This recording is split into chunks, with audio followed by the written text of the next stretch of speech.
Hi friends, welcome to my channel.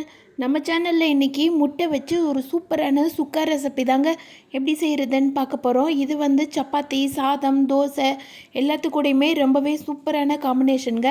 வாங்க இந்த டேஸ்டான சுக்கா ரெசிப்பியை எப்படி செய்கிறதுன்னு பார்க்கலாம். இதுக்கு வந்து நான் இன்றைக்கி ஒரு 6 முட்டையை உடச்சி ஒரு பவுலில் ஊற்றி வச்சுருக்கிறேன். முட்டையோட குவான்டிட்டி வந்து உங்களோடதை பொறுத்து நீங்கள் மாற்றிக்கலாம். இதுக்கு தேவையான அளவு உப்பும் கொஞ்சமாக மிளகு தூளும் போட்டு நல்லா கலக்கி எடுத்துக்கோங்க. கொஞ்சம் கூட கெட்டியே இருக்கக்கூடாது. நல்லா ஃபோக் வச்சு கலக்கி எடுத்துக்கோங்க. இது கூட ஒரு கைப்பிடி அளவு பெரிய வெங்காயத்தை நறுக்கி வச்சுருக்கிறேன் குட்டி குட்டியாக. அதை வந்து நான் வீடியோவில் காமிக்கிற மாதிரி நல்லா க்ரஷ் பண்ணிவிட்டு அதையும் சேர்த்து நல்லா மிக்ஸ் பண்ணி வச்சுருங்க. இப்போ ஒரு டிஃபன் பாக்ஸில் வந்து நல்லா நெய்யோ இல்லை எண்ணெயோ தடவி வச்சுருக்கிறேன். ஃபுல்லாக க்ரீஸ் பண்ணி வச்சுக்கோங்க. இதில் தான் நம்ம முட்டையை ஊற்றி வேக வச்சு எடுக்க போகிறோம்.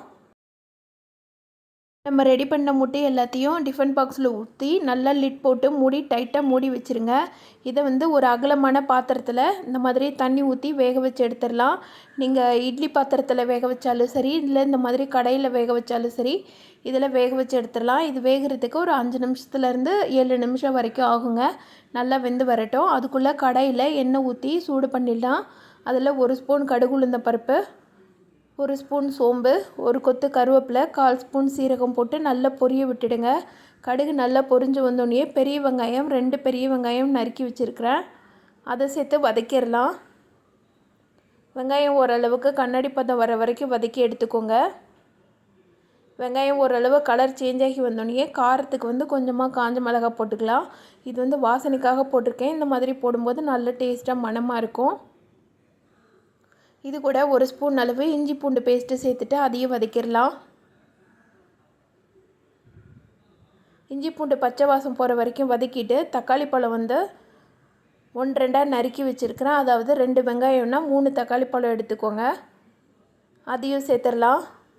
சேர்த்துட்டு தக்காளிக்கு தேவையான அளவு உப்பு சேர்த்துக்கலாம். கொஞ்சமாக மஞ்சத்தூள் சேர்த்துக்கலாம். உப்பும் மஞ்சத்தூளும் சேர்த்துட்டு வதக்கும்போது தக்காளி வந்து நல்லா சீக்கிரமே வதங்கி வந்துடுங்க. இந்த தக்காளியை நல்லா பொடியாக நறுக்கிக்கோங்க. இதோட மிக்சிங் வந்து நல்ல ஒரு தொக்கு மாதிரி கன்சிஸ்டன்சிக்கு வரணும். அப்போ தான் வந்து சுக்கா வந்து ரொம்பவே டேஸ்ட்டாக இருக்கும். இதை ஒரு லிட் போட்டு மூடி வச்சிடலாம். ஒரு 3 நிமிஷத்தில் மூடி வச்சுட்டு எடுத்திங்கன்னா தக்காளி வந்து நல்லா வதங்கி வந்துடும். நல்லா மசிஞ்சு வந்திருக்கணும். அந்தளவுக்கு இருந்தால் தான் டேஸ்ட்டாக இருக்கும். இப்போ எல்லாத்தையும் நல்லா ஒரு முறை கிளறி விட்டுடலாம். கிளறிட்டு இதுக்குண்டான மசாலா ஐட்டம் சேர்க்க ஆரம்பிச்சிடலாம். இந்த டைமில் எண்ணெய் பத்தலைன்னா எக்ஸ்ட்ராவாக கொஞ்சம் எண்ணெய் சேர்த்துக்கோங்க. இதில் காரத்துக்கு வந்து சில்லி பவுடர் 1 ஸ்பூன் சேர்த்துக்கோங்க. 1/2 ஸ்பூன் தனியாத்தூள், 1/2 ஸ்பூன் கரம் மசாலா, 1/4 ஸ்பூன் அளவு பெப்பர் தூள் எல்லாத்தையும் சேர்த்துட்டு நல்லா மிக்ஸ் பண்ணி விட்டுடுங்க. மசாலாவோட பச்சை வாசனை போயிட்டு நல்லா மிக்ஸ் ஆகி வரணும். ஒரு 1 நிமிஷத்துக்கு நல்லா கிளறி விட்டுடுங்க. மசாலா சேர்க்கும்போது நீங்கள் ஃப்ளேம் வந்து லோ ஃப்ளேமில் வச்சு கிளறினீங்கன்னா எல்லாமே நல்லா மிக்ஸ் ஆகி வரும். இப்போ லைட்டாக எண்ணெய் பிரிஞ்சு வந்திருக்குல்ல, இந்த டைமில் இதில் கொஞ்சமாக தண்ணி சேர்த்துக்கலாம். தண்ணி சேர்த்துட்டு ஒரு கொதி வர வரைக்கும் வெயிட் பண்ணலாம். இது நல்லா கொதிச்சு வந்தால் தான் மசாலாவோட பச்சை வாசனைலாம் போயிட்டு கிரேவி வந்து இன்னுமே நல்லா திக்காக வரும். அப்போ தான் டேஸ்ட்டுமே ரொம்ப நல்லாயிருக்கும். எல்லாத்தையும் இப்போ நல்லா மிக்ஸ் பண்ணி விட்டு ஒரு கொதி வர வரைக்கும் வெயிட் பண்ணலாம்.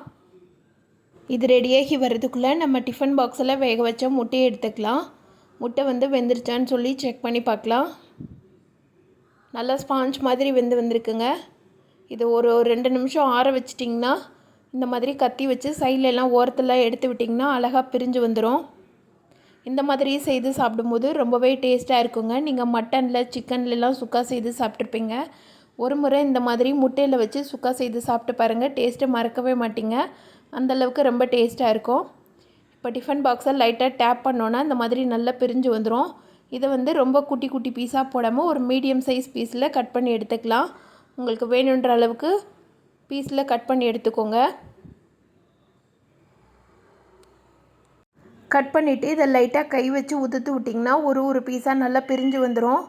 பன்னீருக்குலாம் நம்ம பீஸ் போடுவோம்ல, அந்த மாதிரி சைஸில் பீஸ் போட்டு எடுத்துக்கோங்க. ரொம்ப பெருசாக வேண்டாம், ரொம்ப குட்டியாகவும் வேண்டாம், மீடியம் சைஸில் பீஸ் போட்டு எடுத்துக்கலாம். இப்போ நம்மளோட மசாலா வந்து நல்லா மிக்ஸ் ஆகி கொதித்து எண்ணெய் பிரிஞ்சு வந்திருக்குங்க. இதோட திக்கான கன்சிஸ்டன்சி பாருங்கள். தண்ணியாக இருந்ததெல்லாம் நல்லா வற்றிட்டு ஒரு திக்கான பேஸ்ட் மாதிரி ஆயிருக்குல்ல, இதுதான் கரெக்டான பக்குவம். இந்த டைமில் நம்ம கட் பண்ணி வச்சுருக்கிற முட்டை எல்லாத்தையும் இதில் போட்டுடலாம். போட்டுட்டு ஒரு கைப்பிடி அளவு கொத்தமல்லி தூவிடுங்க. தூவிட்டு எல்லாத்தையும் நல்லா மிக்ஸ் பண்ணி விட்டுடுங்க. மிக்ஸ் பண்ணும்போது முட்டை உடஞ்சிராமல் கிளறி விடுங்க. இது நல்ல சூப்பரான ஒரு பன்னீர் மாதிரி இருக்குங்க. டேஸ்ட்டில் ரொம்பவே அருமையாக இருக்கும். இது தோசை கூட வச்சு சாப்பிட்றதுக்கு அவ்வளவு சூப்பராக இருக்குங்க. அது மட்டும் இல்லை, ரசம் வச்சு இந்த ஒரு சுக்கா மட்டும் செய்து சாப்பிட்டு பாருங்கள். டேஸ்ட் அந்தளவுக்கு ரொம்பவே அருமையாக இருக்கும். இந்த டேஸ்டான சுக்கா ரெசிப்பியை நான் சொன்ன மெத்தடில் நீங்களும் உங்கள் வீட்டில் செய்து பாருங்கள். செய்து பார்த்துட்டு எப்படி இருந்துச்சுன்னு சொல்லிவிட்டு எனக்கு கமெண்ட் பண்ணுங்கள். இந்த வீடியோ பிடிச்சிருந்ததுன்னா இந்த வீடியோக்கு லைக் பண்ணி சேனலை சப்ஸ்கிரைப் பண்ணாதவங்களாம் சப்ஸ்கிரைப் பண்ணிவிடுங்க. Thank you friends.